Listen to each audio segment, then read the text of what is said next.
पूरी कोशिश कर रहा हूं। पहले हम अदालत में भी हम गए हैं, हम अब कॉन्स्टिट्यूशनल अमेंडमेंट भी लेके जा रहे हैं असेंबली में। दोनों मेन पार्टीज ने अपनी चार्टर ऑफ डेमोक्रेसी के अंदर जो साइन किया था, दोनों ने कहा था कि ओपन बैलेट होना चाहिए। तो मैं अब ये हमारी पता है सबको कि हमारे पास 2/3 मेजॉरिटी नहीं है, उसके बावजूद हम ये बिल प्रेजेंट करेंगे ताकि सारी कौम के सामने सबको पता हो कि कौन इस मुल्क में कोशिश कर रहा है करप्शन खत्म करने की, और कौन इस मुल्क में ऐसे लोग हैं जो कि इस मुल्क में करप्शन को बचा रहे हैं। ये सब सामने आ जाएगा इंशाल्लाह। अमेंडमेंट रखेंगे पार्लियामेंट में। मुख्तलिफ आपको जो है वो चैलेंज के टेस्ट थी, लेकिन उसमें वो नाकाम रही।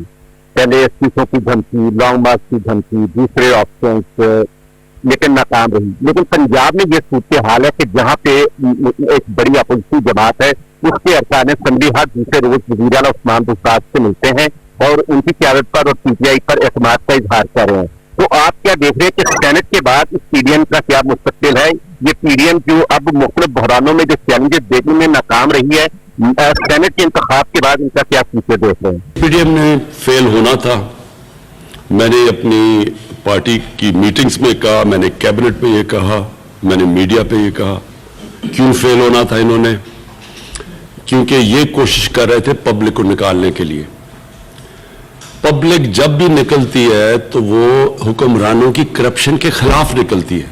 वो हुक्मरानों की करप्शन के लिए पब्लिक कभी नहीं निकली।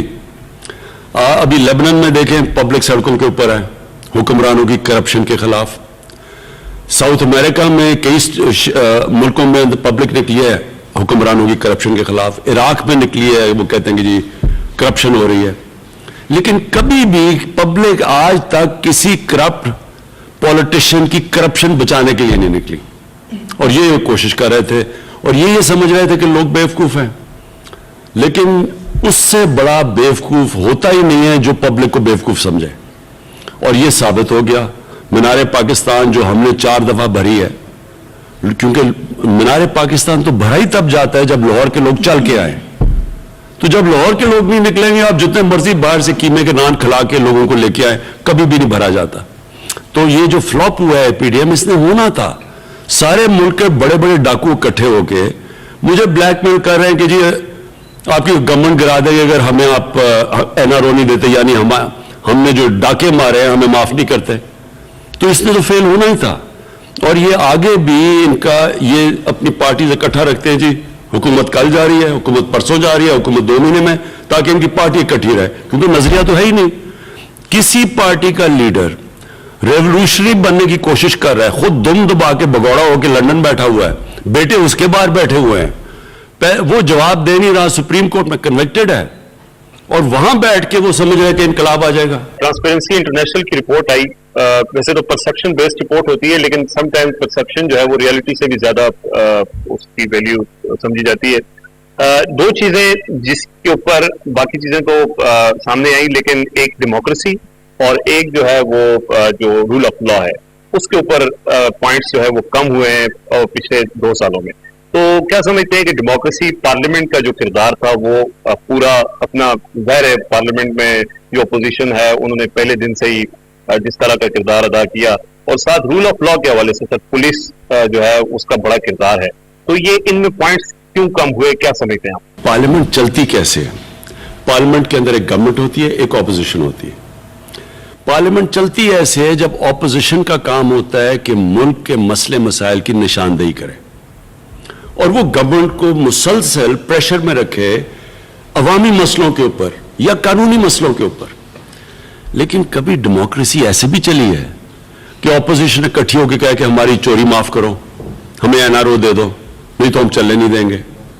और जो इन्होंने किया आपके सबके सामने है कि पहले दिन से शुरू हो गए, कभी इलेक्शन ठीक नहीं हुआ, उसमें हम कहें ठीक हम तैयार बैठे हैं, खोले इलेक्शन।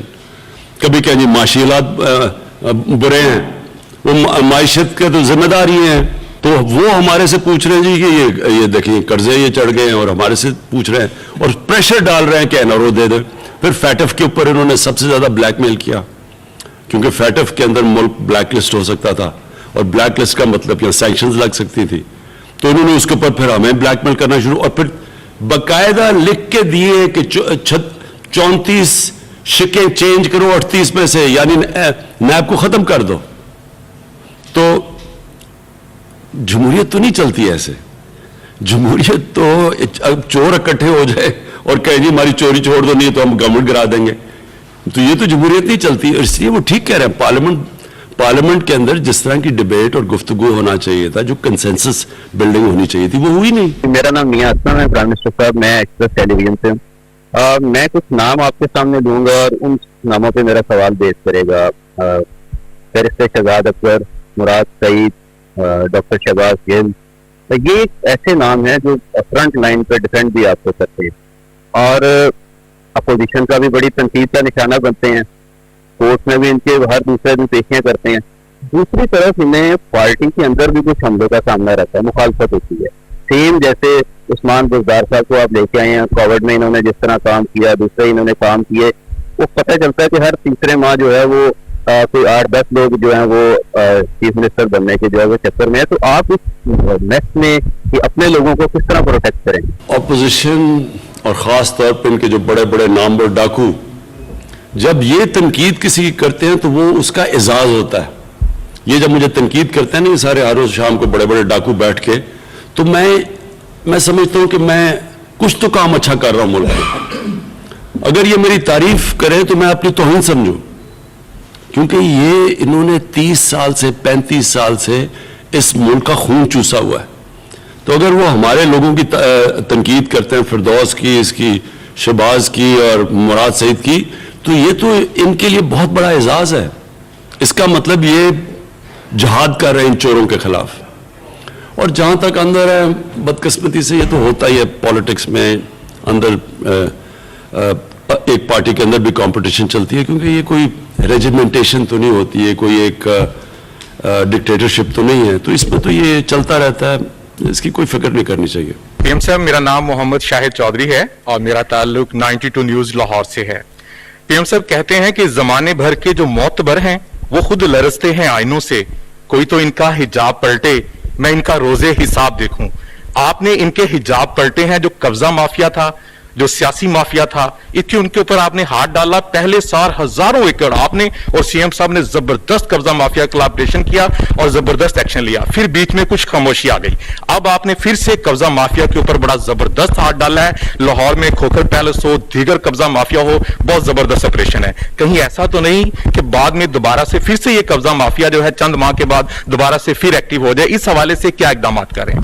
पाकिस्तान में जो कब्जा माफिया फैलते गए हैं, बढ़ते गए हैं, उसकी बहुत बड़ी वजह ये है कि ये कब्जा माफिया के पीछे सियासी रहनुमा, बड़े बड़े पॉलिटिशियंस, बल्कि पॉलिटिशियंस खुद कब्जा माफिया का हिस्सा बन चुके हैं, वो खुद जमीनें कब्जा करते हैं।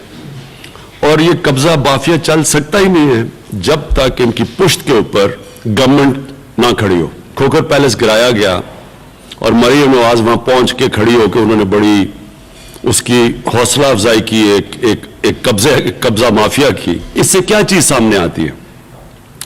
इससे नंबर 1 चीज तो ये सामने आती है कि ये जो इसने मरियम से सवाल पूछना चाहिए था कि पहले ये तो चेक कर लें कि जो इसने जमीन इसकी छुड़वाई गई है क्या इसकी वाकई अपनी थी या इसने गवर्नमेंट की जमीन के ऊपर नाजायज कब्जा किया हुआ था, क्योंकि वो तो सब कुछ कागजात में है। रजिस्ट्री, लैंड रजिस्ट्री के अंदर वाज़ेह लिखा हुआ है कि इसकी जमीन ही नहीं थी जो पकड़ी हुई है। 1.25 अरब रुपए की जमीन, यानी 130 करोड़ रुपए की जमीन के ऊपर इसने कब्जा किया हुआ था। और वो मुल्क की जो अपने आप को फ्यूचर लीडर कहती है और एक करप्ट आदमी जो कि मुल्क से फरार हुआ हुआ पैसे चोरी करके, उसकी बेटी उसकी हिमायत कर रही है जिसने 1.25 अरब रुपए की गवर्नमेंट जमीन के ऊपर कब्जा किया हुआ था। इससे क्या साबित होता है कि पहले तो ये सारा जो कब्जा हुआ था वो इनकी गवर्नमेंट के दौरान हुआ था और इन्होंने इसको पूरी प्रोटेक्शन दी इस कब्जा माफिया को। और फिर इस कब्जा माफिया से जो अगला सवाल है कि वो जो इनकी खिदमत करता था वो भी पता चले कि कैसे क्या खिदमत करता था। इसका मतलब कि ये पहले कब्जा ग्रुप की पुश्त पे खड़े होते हैं, फिर उससे फायदे उठाते हैं। अब अगर तीसरी चीज ये कि अगर गवर्नमेंट यानी मुल्क का प्राइम मिनिस्टर قبضہ گروپ کے ساتھ, تو پھر انتظامیہ کا کیا قصور ہے؟ وہ پھر کیوں نہ اپنے قبضہ گروپ پالے؟ پھر پولیس کیوں نہ اپنے قبضہ گروپ کے ساتھ کنیکشن رکھے اور پیسہ بنائے, جبکہ ملک کا پرائم منسٹر بنا رہا ہے؟ تو یہ جو قبضہ گروپوں نے ملک میں تباہی مچائی ہوئی ہے, شہروں میں سب سے زیادہ بیرون ملک پاکستانی جو ان کی زمینوں پہ قبضے ہو جاتے ہیں, وہ بیچارے محنت کاش جا کے کمائی کر کے زمین خریدتے ہیں, اس کے اوپر قبضہ ہو جاتا ہے. یہ اس لیے ہوتا ہے کہ پیچھے ان کے یہ بڑے بڑے ڈاکو جو پولیٹیشنز ہیں یہ کھڑے ہوتے ہیں. تو انشاءاللہ پولیٹیشنز کے پیچھے بھی ان کسی بڑے بڑے ڈاکوؤں کو ہم نے نہیں چھوڑنا, کوئی NRO نہیں ملے گا, اور ان کے جو نیچے بیٹھے ہوئے قبضہ گروپ ان کو بھی ہم نے کسی کو نہیں چھوڑنا. میرا ایک سوال آپ سے مولانا فضل الرحمان کے ساتھ ہوگا.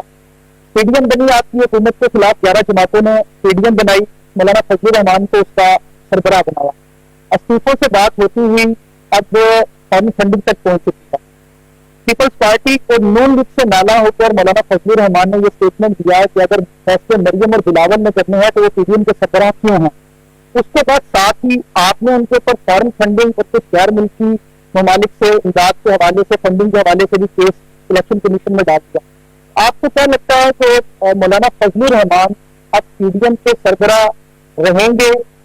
کیا دیکھ رہے ہیں کہ وہ فارن فنڈنگ کا سامنا کریں گے یا آپ کی حکومت کے خلاف احتجاج کریں گے؟ فارن فنڈنگ کا ایک ایسا ہوا کہ انہوں نے تحریک انصاف کو پھنساتے پھنساتے سارے خود پھنس گئے. جتنا بھی آپ یعنی فارن فنڈنگ کیا, آپ جو اکاؤنٹس ہیں پولیٹیکل پارٹیز کے, مجھے بڑی خوشی ہوئی ہے کہ انہوں نے یہ اٹھا دیا ہے. اب ہم چاہیں گے کہ یہ اپنے منطقی انجام تک پہنچے. ساری پارٹیز کی فنڈنگ کی پوری اسکروٹنی کی جائے الیکشن کمیشن, اور جب یہ اسکروٹنی کریں گے, میں آج آپ کے سامنے پیشن گوئی کرتا ہوں کہ ایک پارٹی کے سب سے بہترین اکاؤنٹس ملیں گے, اس پارٹی کا نام ہے تحریک انصاف, جس نے باقاعدہ پولیٹیکل فنڈ ریزنگ کی ہے, جس نے جن ڈونرز نے پیسے دیے ہیں ان کے پتہ ہے, ایڈریس. 40,000 ہمارے پاس ڈونرز کے نام ہیں. کوئی بھی ان کو کانٹیکٹ کر کے پوچھ سکتا ہے کہ وہ انہوں نے پیسے دیے یا نہیں دیے. میں چیلنج کرتا ہوں کہ یہ 1,000 نام دے دیں, کوئی بھی ان پارٹی میں سے 1,000 کیا 100 نام دے دیں جنہوں نے ان کو آفیشلی پیسے دیے. جیسے ہی آپ پتہ چلائیں گے, آپ کو پتہ چل جائے گا کہ ان پارٹیز نے پیسے کیسے اکٹھے کیے ہیں. آپ کو یہ بھی پتہ چل جائے گا کہ اگر فارن فنڈنگ ہوئی ہے تو کس کس پارٹی کی ہوئی ہے, وہ بھی پتہ چل جائے گا. اسامہ بن لادن نے کس کو پیسے دیے, وہ خالد خواجہ کی پوری اسٹیٹمنٹ ہے, اس نے پبلکلی, اس کی بیوی نے اسٹیٹمنٹ دی ہوئی ہے. یہ جو مولانا فضل الرحمان کو کدھر سے, کون سے ملک سے پیسے, یہ بھی پتہ چل جائے گا سب کچھ. نواز شریف نے جو منی لانڈرنگ کی ہے اپنی نون لیگ کے جو وہ پارٹی فنڈز کے ذریعے, وہ بھی سامنے آ جائے گا. میں تو بڑا خوش ہوں, اور میں چاہتا ہوں, اور سب سے بڑا جو اس وقت مولانا فضل الرحمان ہے, اس کو مولانا کہتے ہوئے دینی مولانا عالم کی توہین ہے. یہ کرپٹ آدمی ہے جو صرف دین کو استعمال کرتا ہے اور مدرسے کے بیچارے وہ طالب علموں کو استعمال کرتا ہے بلیک میل کرنے کے لیے اور پیسہ بنانے کے لیے. یہ بتایا کہ اس کے پاس اربوں روپے کی پراپرٹیز آئی کدھر سے ہیں.